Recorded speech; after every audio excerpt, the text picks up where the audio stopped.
di pintu itu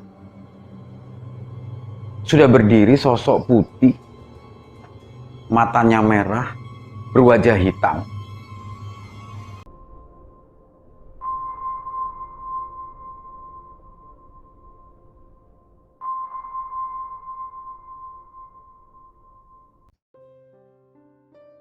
Assalamualaikum warahmatullahi wabarakatuh. Selamat bertemu dan selamat berjumpa kembali bersama kami dan Bagus Channel Mistis dengan Om Erik, obrolan mengerikan.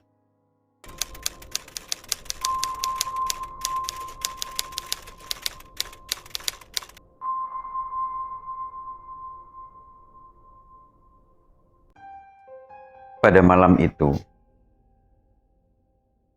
akhirnya kami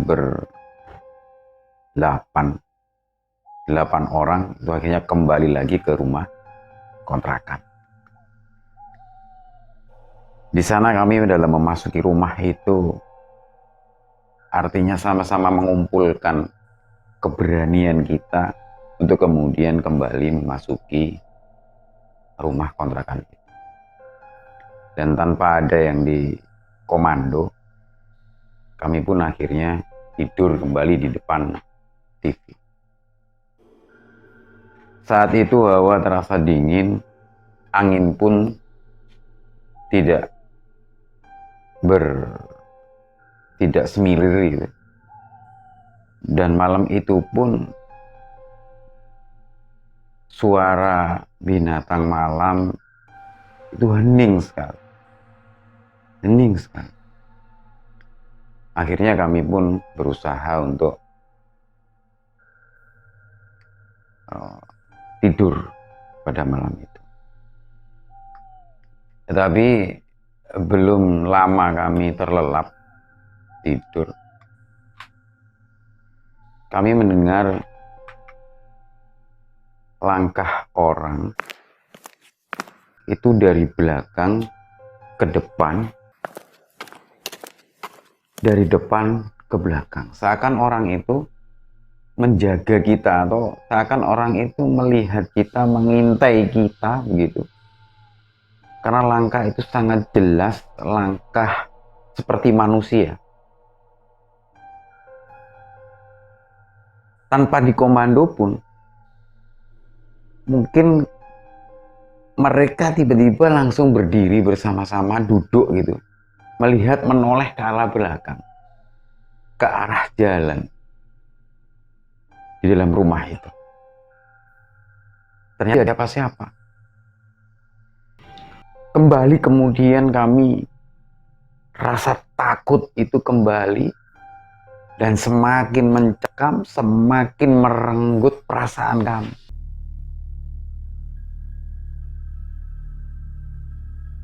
Dan pada akhirnya kami pun beranikan untuk kemudian nekat berteriaklah, Sianto, hei, keluar kamu, kami tidak takut dengan apapun. Sambil kemudian yang lain mengiringi Anto berjalan bersama-sama untuk kemudian mencari suara langkah. Namun kembali langkah itu tidak ditemukan. Tidak ditemukan. Dan pada saat itu si Yanes ini bicara. Kita tidak bisa seperti ini terus. Kita harus berani. Kalau perlu, ketika muncul sosok itu, apapun kita lakukan. Kalau bisa dipukul, dipukul. Kalau bisa ditendang, ditendang. Kalau bisa ditangkap, ditangkap. Karena mungkin mereka sudah saking jenuh, saking gregetnya, selalu diganggu dan dihantui oleh mereka di dalam rumah kontrakan. Mencarilah mereka. Namun belum sampai pada selesai kata si Yanes ini untuk berbicara, di depan rumah itu Di pintu itu sudah berdiri sosok putih.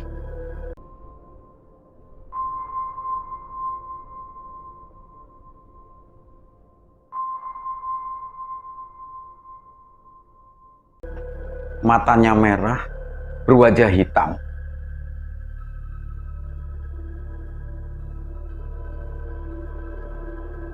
Pocong. Pocong sudah menghadap mereka.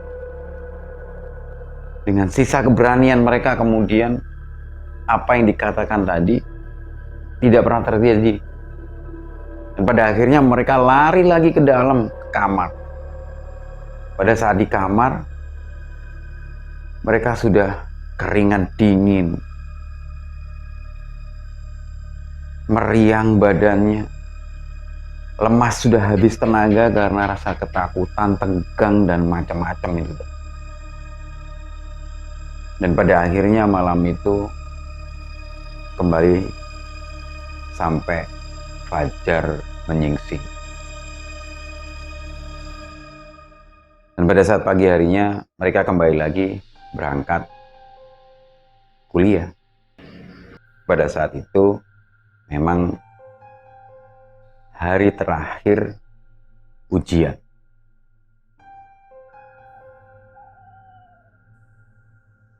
Dan setelah ujian, teman-teman ini, mereka ini pulang, kemudian ingin menghabiskan malam itu sebagai malam lepas lelah. Sudah dihantui, usai ujian capek, dihantui juga. Nah, pada saat itu mereka sudah nekat bahwa ketika memang nanti malam,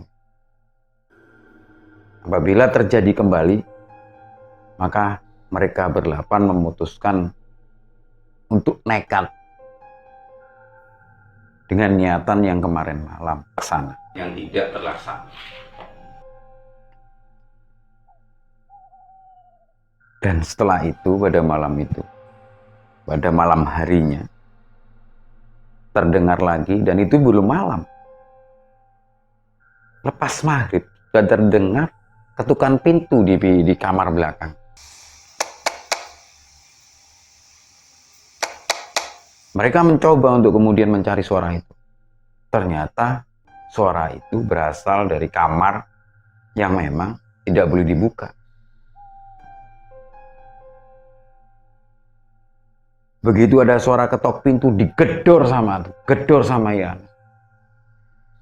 Balas ketok lagi, digedor lagi begitu.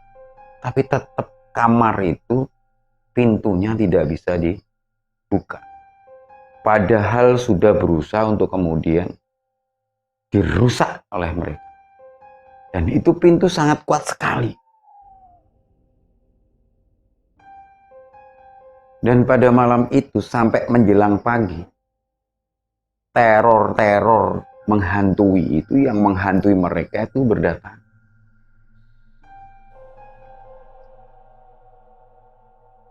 Bagaimana bunyi air, bunyi angin. Jadi hawa di dalam rumah itu, anginnya itu semilir tapi dingin-dingin tidak enak. Karena mereka sudah nekat untuk kemudian harus kita lawan. Harus kita lawan. Maka malam itu mereka bertahan sampai menjelang pagi. Dan mereka belum tidur sama sekali.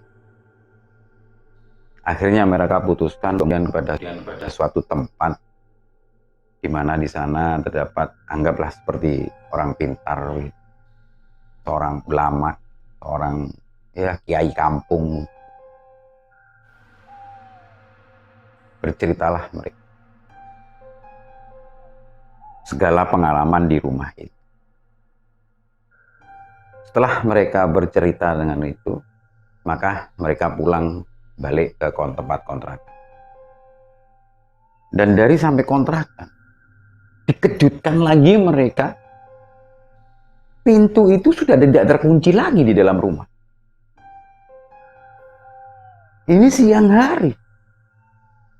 Tadi kita berangkat terkunci, kenapa masih buka? Apakah siang hari hantunya juga akan keluar? Juga akan meneror kita? Begitu ucap mereka.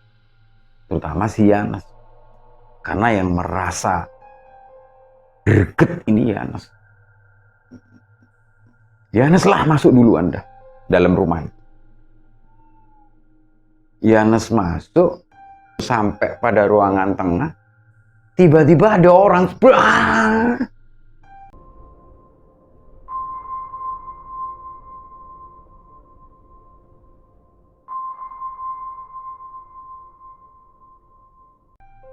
Kaget setengah mati Yanes. Hingga sampai terkencing di dalam celananya.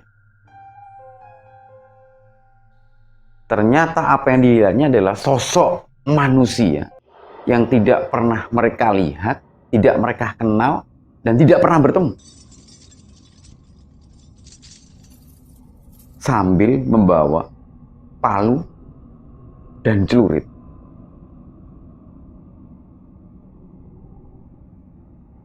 Begitu seperti itu, histerislah si yang lain. Tapi terdengar suara kemudian dari si orang itu, Mas. Ngapain? Saya manusia, Mas. Saya orang, Mas. Saya pembantu di sini. Ternyata si orang itu adalah pembantu atau orang yang biasanya disuruh oleh yang punya rumah untuk membersihkan taman, halaman belakang, potong rumput, dan kalau ada genteng-genteng bocor dan semua. Karena memang saat itu musim hujan, hampir memasuki musim hujan.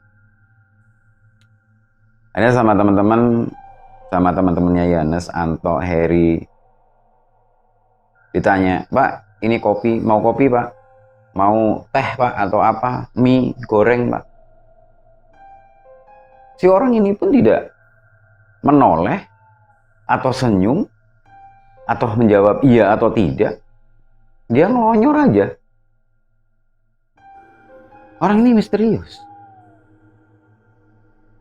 Tapi terpaksa dengan mereka tetap dibikinkan, anggaplah seperti tamu, dibikinkan mie goreng, dibikinkan teh atau kopi, dibelikan rokok. Nah, beberapa jam kemudian, si orang ini berpamitan. Mas, mohon maaf, saya akan kembali karena sudah selesai semua tugas dari yang dituliskan dari yang pemilik. Ditahanlah oleh mereka.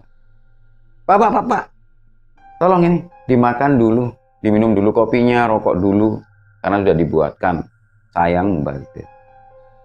Karena si orang ini menghormati dari mereka yang sudah membuatkan makanan dan minuman. Masuklah si orang itu. Permisi, Mas, saya makan. Monggo. Sambil makan, ada inisiatif dari si Anto untuk kemudian menanyakan sejarah daripada rumah itu. Pak, mohon maaf nih. Saya ingin bertanya kepada Bapak. Sebetulnya rumah ini dulu pernah ditempati siapa? Atau rumah ini dulu bekas rumah kuno atau bagaimana? Sambil Bapak itu berhenti untuk memakan makanan mie ini tadi, kelihatan dahinya ini berkerut. Dan dia tidak menjawab lagi. Akhirnya mereka saling menoleh kemudian seperti menganggap bahwa orang itu benar-benar misterius. Dan rumah itu benar-benar misterius. Ada sebuah tanda tanya besar kenapa rumah itu bisa seperti itu. Setelah Bapak itu makan selesai, barulah Bapak itu bercerita. Mas, rumah ini sebetulnya adalah rumah baru. Jadi rumah itu sebetulnya adalah rumah bangunan baru. Dan pernah ditempati oleh si pemilik, itu pun tidak lama. Karena si pemilik harus pindah tugas ke daerah yang lain.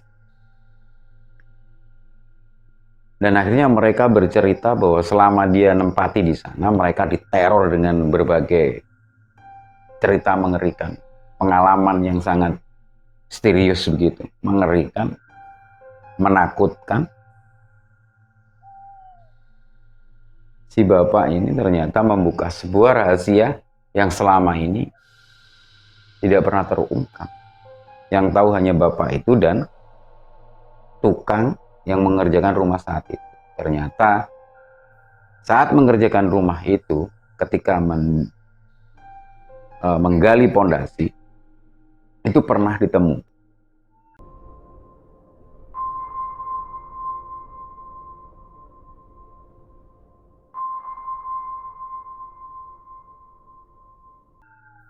tengkorak.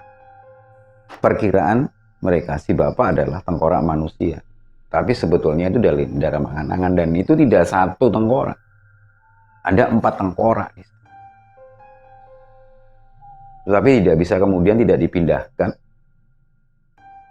karena emang supaya tidak menjadi konsumsi publik begitu, akhirnya dikembalikan di posisi semula setelah rumah itu hampir selesai, setengah selesai. Dan tempatnya adalah di kamar belakang yang tidak pernah terbuka atau tidak boleh dibuka sama sekali. Akhirnya setelah bercerita, bapak itu pulang. Dan teman-teman ini, selang bapak itu pulang beberapa menit, sorenya, selang pulang beberapa menit, sorenya, bapak yang kiai kampung itu datang ke rumah mereka, dan kemudian diajaklah pada maghrib sore itu juga untuk berdoa. Tapi lagi-lagi terjadi sesuatu. Terjadi sesuatu bahwa teman Yanes yang di sana, ketika saat ngaji, dia kesurupan. Seperti bukan dirinya. Dia kesurupan. Tidak berkata apapun, hanya mengeram dan badannya kaku. Dan pada akhirnya disembuhkanlah oleh bapak kiai itu yang ngajak ngaji. Dan kemudian berceritalah, terkuatlah cerita, tapi juga itu wallahu a'lam bishawab, bahwa rumah itu dulunya adalah rumah kuno yang sudah terbongkar lama sekali. Dan entah dari mana kemudian sampai pada saat ini 4 tengkorak itu menjadi misteri.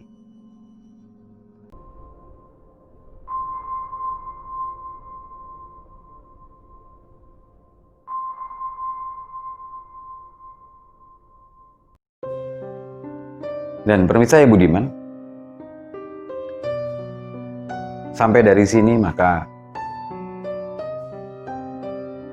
lagi-lagi tanah Jawa adalah tanah yang penuh misteri, tanah yang kaya budaya, tanah yang masyarakatnya atau budayanya masih kental dengan klinik dan cerita misteri. Pemirsa yang Budiman, ikuti terus cerita kisah misteri dari Den Bagus Channel Mistis bersama Om Eri, obrolan mengerikan dari hari ke hari. Assalamualaikum warahmatullahi wabarakatuh.